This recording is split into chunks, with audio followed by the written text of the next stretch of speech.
Before the video begins, I'd like to say that this script was made before the newest trailer that came out on Friday, but at the end of the video I will discuss the trailer and what it has confirmed for the next game in the Paper Mario series.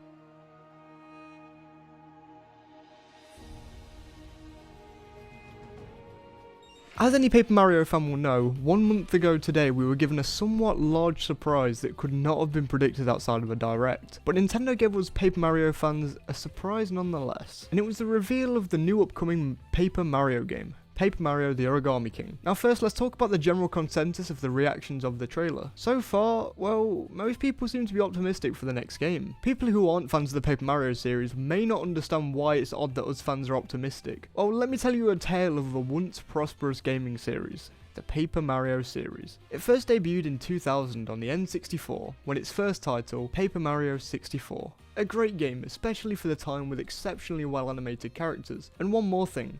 Unique characters. Characters that stick in your mind after only one playthrough. You'll want to remember this for later. Next came the widely successful and shunned by many as the best game in the series, Paper Mario and the Thousand Year Door. Now this game did exactly what the first did, but implemented new elements of gameplay and covered a new map, meaning it wasn't just the grassy area, the snowy area, the desert area that you were walking through. No, instead you walk through a new kingdom completely. Some of these areas were actually pretty dark, and boy do I love dark elements in my Nintendo games. The darker elements of any Nintendo game really do help it to stand out. Many examples of this include Majora's Mask, Twilight Princess, Super Mario Galaxy, but that last one isn't too dark throughout, but instead has a shady beginning. And maybe even the upcoming Breath of the Wild 2 may be dark. But back to Paper Mario. Would you even expect this in a game about Mario in paper form? I sure as hell didn't on my first playthrough. The next game in the series was Super Paper Mario. This completely took the RPG game everybody knew and loved and threw it away. However, it was still an amazing game even without the RPG elements. It had a truly gripping story, just as the first two games did, and that made up for any of the missing gameplay elements. Now here it comes, the game that threw everything out and started from scratch. Paper Mario Sticker Star. Some of the RPG features came back and it really looked like a promising game from trailers and the like, but we were so wrong.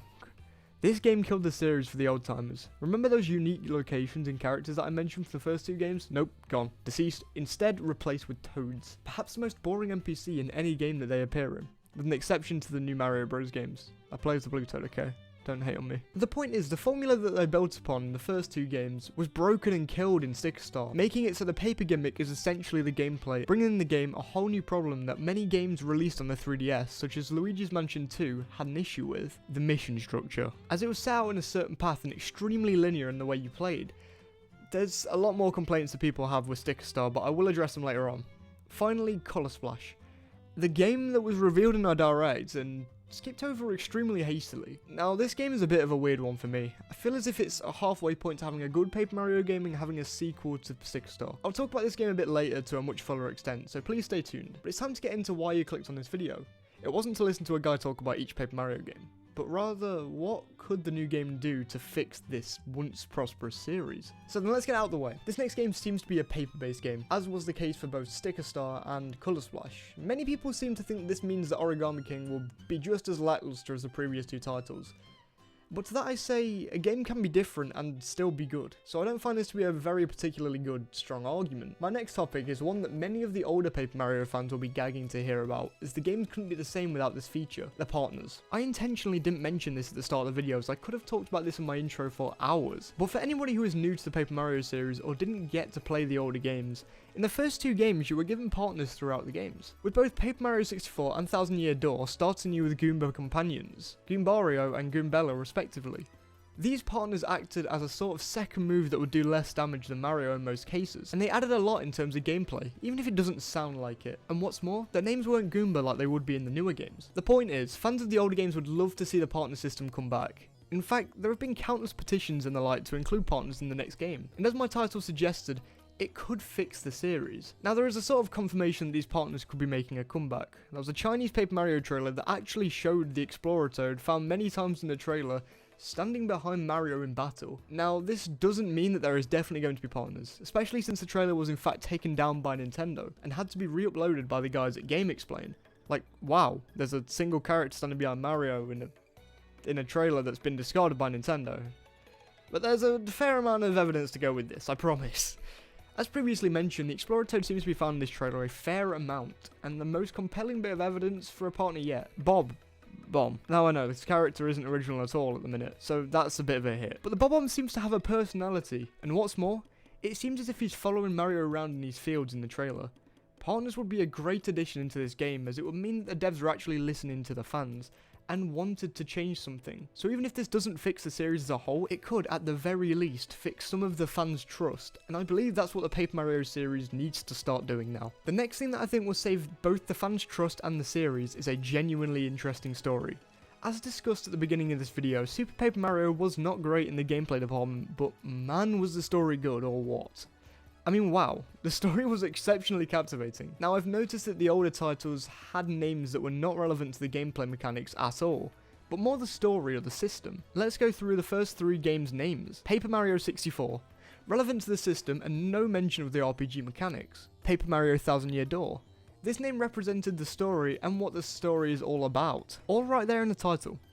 And then Super Paper Mario, a rather vague title, but it also gives you a clue that it's not your average Paper Mario game. Now let's discuss the last 2 games' names, as they've both been titled over new gameplay mechanics that were first introduced in each of their games. Sticker Star, the first game that used stickers to fight enemies and had real life items that you could turn into stickers, as Mario roams around the world to collect, guess what? Stickers. Color Splash. It's also named after a gameplay mechanic over its story, as the mechanic added was the fact that Mario could now colour in spaces around the map that had been sucked away by the Shy Guys. So Mario roams around the world, colouring colour spots in. Have you spotted a pattern? Now the next game is titled Paper Mario the Origami King. Now this actually gives me instant hope, as the game isn't titled around a mechanic that the game is implemented. Otherwise the game would be called Paper Mario Arms Edition. With that in mind, the title suggests that there is only one Origami King, who is the main plot of the story, but even without the subtle name hinting, the trailer we've been given has given us some pretty big hints at a somewhat juicy story, even if it can't combat the likes of Super Paper Mario and 1000 Year Door. There's been a giant elephant in the room throughout this entire video, and it's been the inclusion of more unique characters and more unique locations. From the trailer it seems that the locations actually look fairly unique, which is a relief, as this game looks to be set in the Mushroom Kingdom. This means it could have been the same 6 environments that we've seen so many times in our Mario games, but as I said, it's looking good in terms of location so far. There seems to be a mountain area judging by the trailer, but it looks different enough from the other Mario games for me to actually look away from it.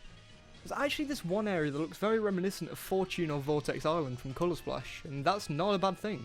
Especially since it seems like a free roam feature might actually be included, so locations wise, I actually have a surprising amount of hope for this game. But I guess we'll have to see if it delivers on what the trailer has given us a glimpse of. Now, unique characters. It's not seeming great, guys. However, it seems to be taking a step up from both Color Splash and Sticker Star, which is starting to feel like a bit of a theme for this game. As I've already mentioned, there is a Bob-omb. Now that shows improvement, as in previous games most Bob-ombs would have just been fightable characters. This shows that a Bob-omb could actually have a character and a personality. There is also a Toad Explorer. Now I know, it's still a Toad, but a Toad with personality. And that seems like a stable start for the Paper Mario devs to be making. There does seem to be new characters in Olivia, the origami that seems to be helping Mario in this adventure as a sort of companion, and also the Origami King Ollie. Now, as most of you also don't, I have no clue what this game is going to be about story-wise. But I can bet that Ollie and Olivia are brother and sister or something like that. I don't know, it's just a hunch I have. So there seems to be room for improvement for the characters, but I can't judge the whole game now. So I guess we'll have to wait and see. Or maybe we don't have to wait and see. On Friday we were given a much larger look at the Origami King in a full 5-minute trailer that completely screwed up my entire script. Thank you, Nintendo! This gave us new details left, right and centre. It didn't feel right to just leave that trailer out of this video just because I'd finished the script before it was released. So let's talk about what it has confirmed very quickly to end the video off. First of all, and the most influential of all decisions, partners make a return to the series. This is huge for any of the older fans of the series, as I discussed earlier in my video, but it's not just a companion. We have at least 2 companions. I'm not sure about one of them, so I'm not going to put it in this video, but it's in the form of Bobby and Professor Toad. It seems I was incorrect when it comes to Bob-omb's naming, as he's been introduced as Bobby. Now then, here's my big win. Olivia and Ollie are brother and sister, just like I said in this video. So my thoughts are that Ollie was enslaved by something, and Mario and Olivia must save him from turning completely evil. But again, that's just my thought. Next I'll discuss the battle system very briefly. It genuinely looks fun in comparison with the atrocity that were given in the form of the combat system in Sticker Star and Color Splash, though Color Splash did improve on it very slightly. And the last thing I'd like to discuss about the trailer before wrapping this up, Yeah, it was a good pun. It was a good pun, yeah? Okay. The locations. That was a small section in the trailer where the voiceover guy tells us of some very unique locations, and I must say, it sounds very promising. As an overall conclusion, since Sticker Start, the Paper Mario dev team have clearly seen feedback, and we're seeing the larger part of that now. Color Splash was a step up, and this looks like a step up from Color Splash. Yes, I don't think this looks perfect. The next in the series may just achieve perfection though. Now thank you all so much for watching me rant on about some paper figures that game developers make for so long. Now I have some other things I'd like to say, but only very quickly, so now's a better time than any. Combat seems to have changed, so I'm hoping that it's an enjoyable combat system. And I'd like to talk about the new arms that seem to be present in the new game. I just hope they're not used too much. More to the extent of the cutout feature that was in Color Splash. And that seems to be it from my end. So thank you so much for watching. Why not follow my socials that are on screen now and in the description. If you enjoyed, why not check out the rest of my videos, as I do Legend of Zelda and general Nintendo content every other week. And why not subscribe, as I have some juicy collaborations coming up soon. Please leave a like rating if you enjoyed, and why not comment Paper Mario back to form if you made it to this point in the video. I hope you're safe, and I'll see you all next week.